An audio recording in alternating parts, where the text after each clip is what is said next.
Assalamualaikum warahmatullahi wabarakatuh. Perkenalkan, saya Bella Melani, NIM 19.18365, kelas G, slot Sabtu, jam 9.10.30.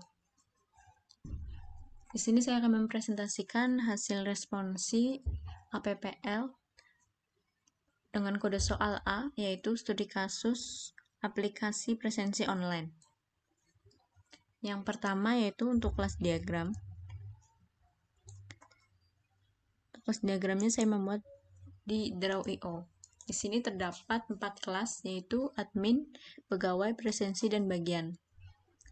Pada kelas admin terdapat atribut NIP, nomor induk pegawai, nama, alamat, username, password, dengan operasi tambah, simpan, hapus, edit, dan pegawai terdapat atribut NIP, nama, jenis kelamin, alamat, jabatan, departemen, username, password, dan operasi simpan dan laporan data presensi. Selanjutnya untuk kelas presensi terdapat NIP, tanggal, nama, presensi, operasi tambah, simpan, hapus, edit, dan yang terakhir kelas bagian. Terdapat atribut ID bagian, NIP, nama, departemen, dan rekap laporan presensi. Serta operasinya yaitu tambah, simpan, hapus, dan edit.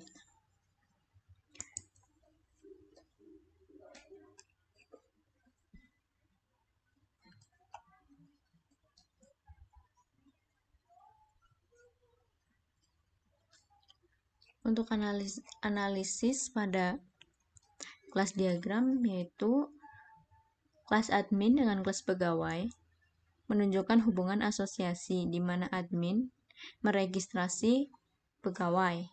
Kemudian pada kelas pegawai dengan presensi menunjukkan hubungan komposisi yang dapat dikatakan bahwa kelas pegawai adalah bagian dari kelas presensi.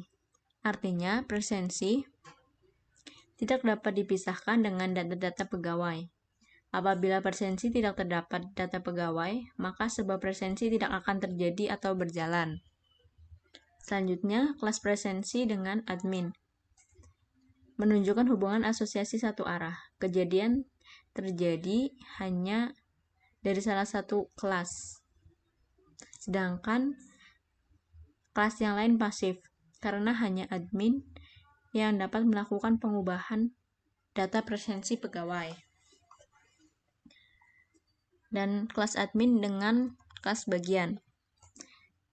Kelas ini menunjukkan hubungan asosiasi satu arah, karena hanya admin yang dapat melakukan pengubahan laporan data presensi pegawai. Untuk yang kedua yaitu sequence diagram. Di sini saya juga membuat di Draw.io.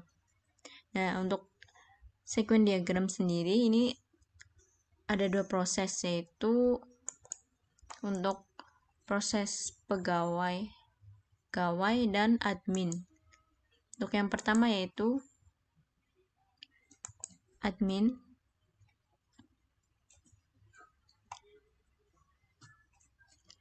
Di sini terdapat satu aktor yaitu admin dan 1, 2, 3, 4, 5, 6 dan 6 objek. Untuk yang pertama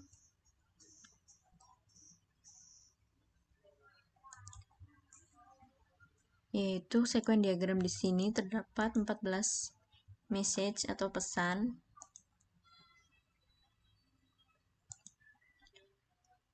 Yang pertama yaitu admin akan melakukan proses login, di mana admin harus menginputkan username dan password. Kemudian jika login berhasil, maka akan masuk ke bagian dashboard. Namun apabila gagal, maka akan kembali ke bagian penginputan username dan password. Selanjutnya pada bagian dashboard ini akan ditampilkan menu utama. Nah, di sini pegawai akan memilih menu, misalnya data pegawai, maka akan masuk ke bagian data pegawai. Selanjutnya pada di sini akan menampilkan menu data pegawai. Nah, di bagian data pegawai ini admin dapat melakukan pengubahan data seperti hapus, edit, ataupun hanya melihat data yang ada. Selanjutnya, jika pegawai menyimpan data perubahan, maka akan masuk ke bagian data presensi. Kemudian akan ditampilkan data presensi. Selanjutnya, di dalam proses data presensi ini, admin dapat melakukan ekspor data presensi. Kemudian di bagian ekspor ini akan ditampilkan semua data yang ada. Selanjutnya, admin juga dapat mencetak data presensi. Selanjutnya, untuk sekuen diagram pada pegawai. Di sini terdapat satu aktor yaitu pegawai dan 4 objek yaitu login, home, presensi, dan logout. Pertama, pegawai akan menginputkan username dan password. Kemudian, apabila login berhasil maka akan masuk ke bagian home. Apabila tidak berhasil maka akan kembali ke bagian login lagi. Selanjutnya, jika berhasil maka akan ditampilkan menu home. Kemudian di menu home ini nantinya akan diarahkan ke bagian presensi, di mana pegawai akan melakukan searching departemen itu untuk dapat melakukan presensi dengan masing-masing departemen yang ada. Kemudian masuk ke halaman presensi. Nah, di sini pegawai akan menambahkan data presensi. Kemudian jika tersimpan,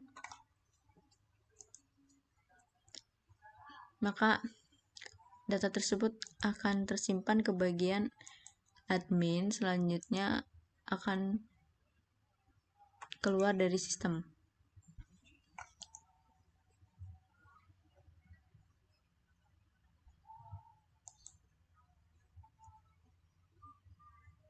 Selanjutnya untuk yang nomor 2 yaitu sekuen diagram untuk bagian yang FR yaitu searching. Nah, di sini saya menganalisis bahwa apabila di bagian sekuen diagram untuk analisis FR-nya yaitu untuk tampilannya sendiri, pegawai dapat mengakses atau masuk ke halaman searching. Dan yang kedua yaitu sistem menyediakan fitur pencarian sehingga pegawai dapat melakukan searching mengenai departemennya. Kemudian yang ketiga yaitu sistem dapat menampilkan hasil pencarian yang dilakukan oleh pegawai. Untuk yang nomor 3 yaitu UI. Di sini saya membuat dengan Figma. Untuk Figma-nya sendiri di sini saya membuat 5 halaman untuk bagian login, home pada pegawai, presensi pada pegawai, kemudian dashboard admin. Nah, di sini juga terdapat dashboard admin untuk detail presensinya.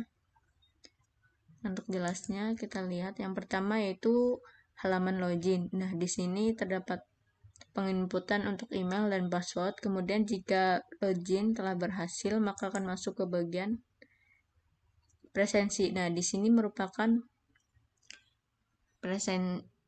dashboard pada pengguna pegawai. Di sini terdapat data pegawai, dashboard, presensi pegawai, dan logout. Nah, sebelum melakukan presensi, pegawai dapat melakukan pencarian terlebih dahulu untuk tiap departemen yang diduduki.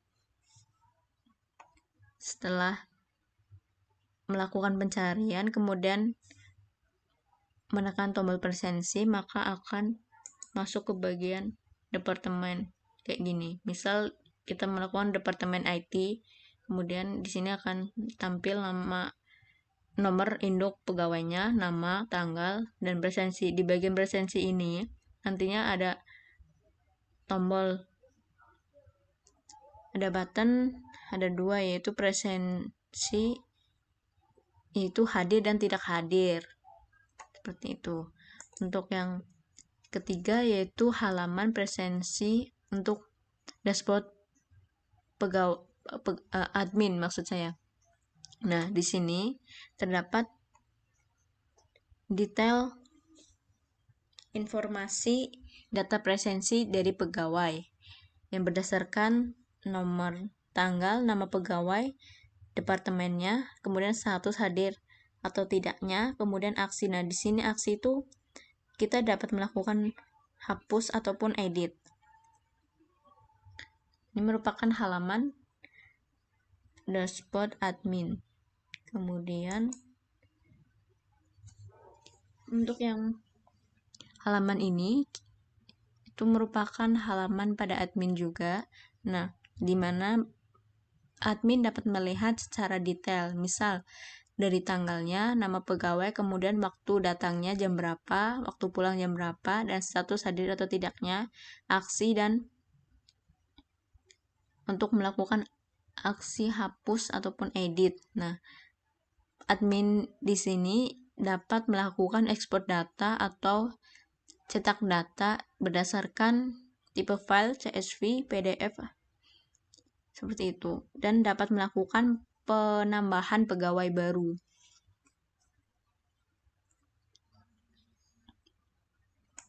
Nah, untuk UI-nya seperti itu. Jadi, untuk halaman login ini dapat digunakan oleh admin dan pegawai.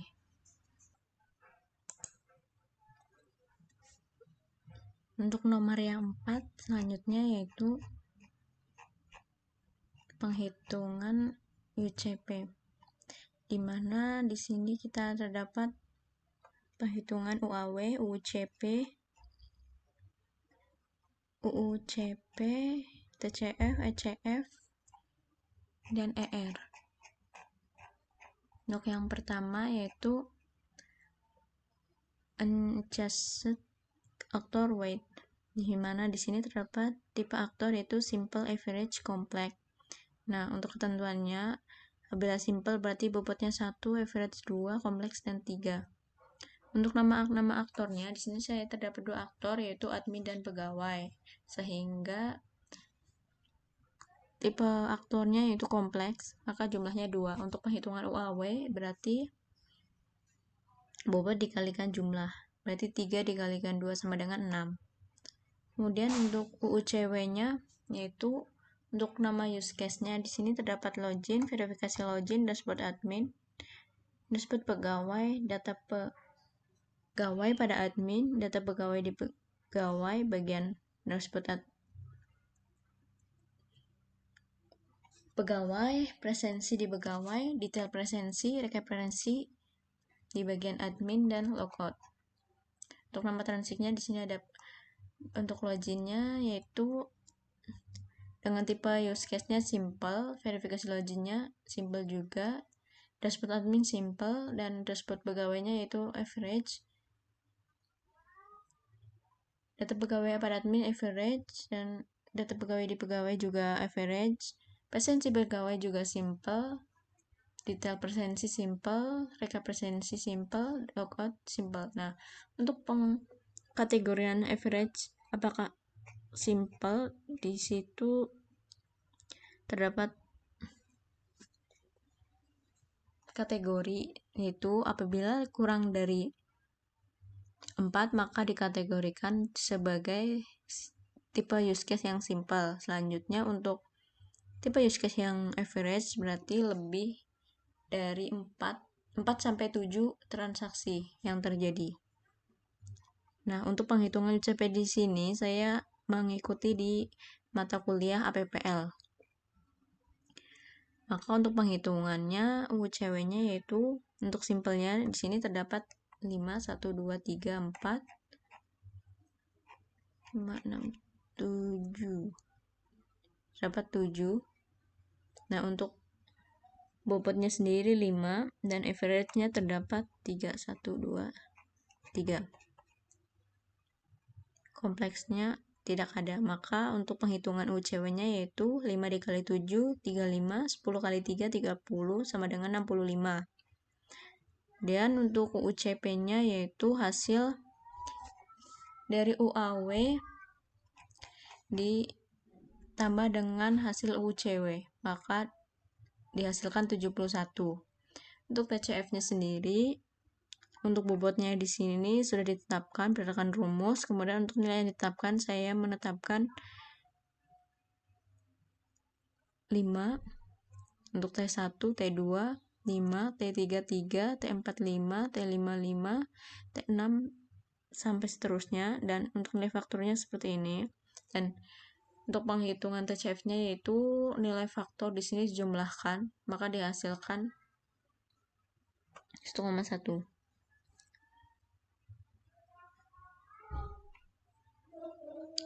Kemudian untuk ECF-nya sendiri di sini saya menetapkan nilai untuk E1 5, E2 5, E3 5, E4 2, E5 E6 5, E7 0, E8 3, dan nilai faktornya seperti ini. Kemudian dihasilkan nilai faktor ini dijumlah, kemudian dihasilkan 0,56. Dan UCP-nya sendiri itu hasil dari 71 itu UCP dikalikan 1,1 ini TCF-nya, kemudian 0,56 hasil dari ECF, kemudian dikalikan, maka dihasilkan 43,736. Untuk R-nya sendiri hasil dari ini UCP dikalikan 18 itu sudah rumus, dan 87248 merupakan hasil. Untuk acuan effort rate-nya saya menggunakan Temons 2006. Mungkin itu saja yang dapat saya sampaikan. Kurang lebihnya saya mohon maaf. Wassalamualaikum warahmatullahi wabarakatuh.